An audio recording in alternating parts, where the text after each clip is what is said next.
Hey guys, Bree here, and I'm here to share my testimony of how the Lord provided a luxury apartment for me and my family after camping for 2 weeks, okay? And so the Lord had called me back to Him in 2020, and I'm sorry for the effect. The camera put this on, and I don't know how to turn it off. But He called me back to Him in 2020, and so I had been building a relationship with Him since then, and I got rebaptized in 2021, right? In 2023, the Lord called me to move from my home. Well, it's not my home state, but the state I've been residing in for 10, 12 years, right? With my husband, it's the state I had my children, got married. And so He called us out of that place. And we were looking to move anyways, but we were hoping to go to Virginia, closer to my mom, or to like Reno, Nevada, because we were in Las Vegas. But the Lord said, go to California. And at that time, He was calling for a level of faith that I've never had to have before. And so we had a stable place of living for years, and we planned to be there for a long time. My husband had a job that he had been in for like 8 years. And so we knew that he would be fine there for a while. We were on one income because I was taking care of babies. I recently had my second child. And so with all of this going on, just coming out of postpartum depression and Him telling us to move, it required a level of faith that I really had to just lean on Him for, because even my husband didn't have faith. At the time, I believe he was more so leaning on me and what I said that the Lord told us to do, right? Because at the time, we didn't even have a car. We had a car that we had bought in Pride that we couldn't really afford, right? We were using all our money to pay for this car, and the Lord had us surrender it like months way prior to that. And so I'm like, Lord, You're telling us to move to California, but it's like the most expensive for us state to go to. I'm like, Lord, we're on one income. Like, He didn't tell me at the time where we were even going. And so I'm like, we don't even have a car to get there, Father. Like, what are we going to do? But I knew that if we didn't go, that I would die. It was at a time in my life where I'd experienced multiple betrayals from people that I loved, people that I thought were on my side, that were there for me. And I just wasn't flourishing. Everything was failing. It felt like the locusts had eaten up everything that I tried. It was just a lot. There was nothing for me there anymore. And so He had shown me multiple times in a dream that I would die if I stayed there, and that I had to go. I needed to go. And so we gave our landlord notice. We talked about it. We had a good cry, and we decided to just go for it. So up until like the day before we left, we did not have a vehicle. The day before we left, that night, the Father, Jesus, had given me a dream about what car to get and where we would get it in the price. And we ended up getting a 2004 Honda Odyssey with the third row out. And He had shown me, like, hey, you're going into this new place. You don't have a job. You don't have a home. I need you to go camping for 2 weeks. Camping, car camping. He showed me in a dream, right? Where we had because the back row of the seat on the Honda Odyssey was out, and so we had room to make like a little makeshift, like at least like queen size, full size bed or anything, and like book an RV park, a camping ground, right?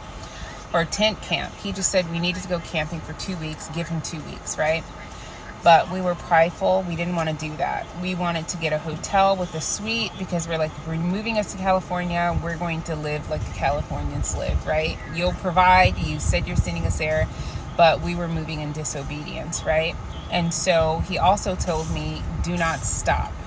Do not stop in any land on the way there. He said, go straight to California. Now, anybody who knows Nevada and California knows it's only about 4 hours away, especially if you're going to Orange County.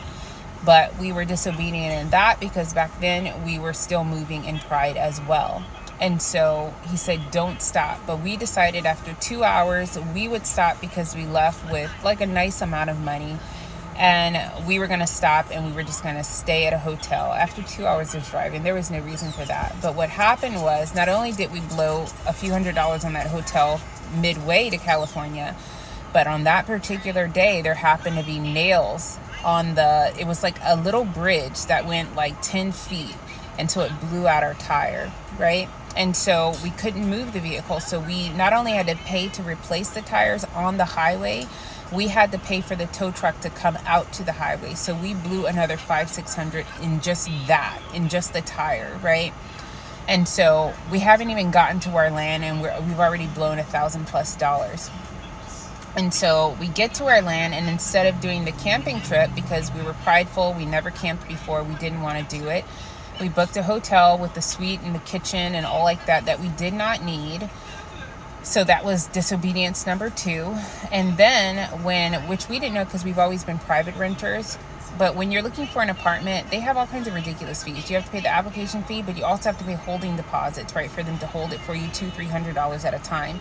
So during those, like, a week and a half while we were looking for apartments, not only were we blowing the money on the hotel through the week and the weekends, but we had so many apartments holding $200-300 at a time, plus all the application fees that we had to pay that we could not get back, right?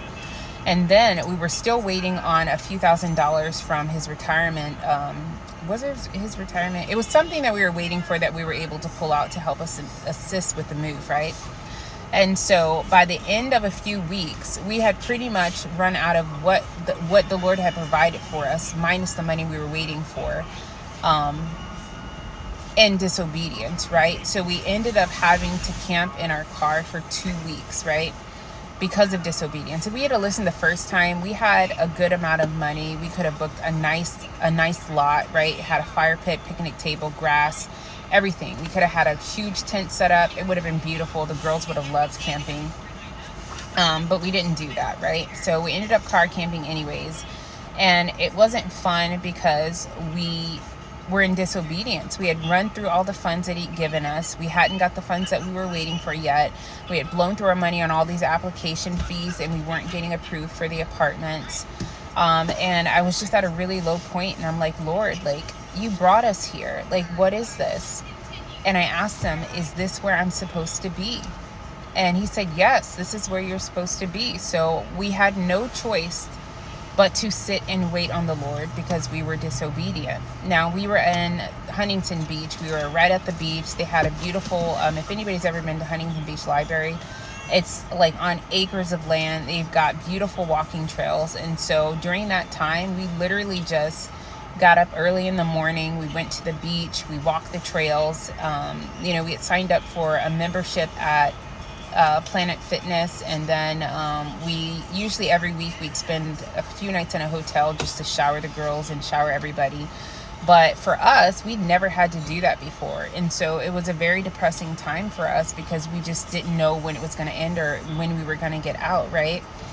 And so I remember one night I was just so depressed that I was in this situation when the Lord called me out to do that. I'm like, Lord, you called me out here. Like, why am I living like this? Like, when is this going to be up? And I don't even know where to go. We don't have any more money to put towards these apartments for application fees. And he told me, I'm going to get you an apartment. I'm going to get you an apartment. And so I said, okay. That night when I went to sleep, I know that I almost spiritually died because I was just sobbing, just going into my sleep. And in that night, I saw darkness just grab me by my ankles and try to pull me down. But I saw the hand of the Lord reach down and grab me and say, go back, like, get back, like, she's mine, you can't have her. And a few days later, I was just randomly going through my junk email, right? And it wasn't even my main mailbox, it was my junk mail. And I came across an email about a brand new luxury apartment. And it had 111 on there for anybody that's for. And I went ahead and we applied with a bank account that didn't have funds, but we had an overdraft coverage. So we just applied in faith because the Lord said, this is it. And we were approved. Within 24 hours, the Lord turned our situation around. Not only were we approved, we were able to get the funds that we needed for the down payment through those who felt led to bless us with the money.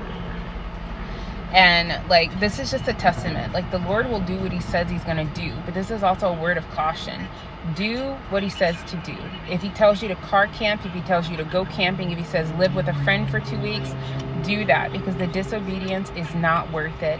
And the apartment is just, it was just so beautiful. We'd never been approved for an apartment before, and the Lord did it for me. He will do it for you. Okay, so just keep believing, keep having faith, but most importantly, do not be disobedient. Do what the Lord says to do. I love you, and I'll talk to you later.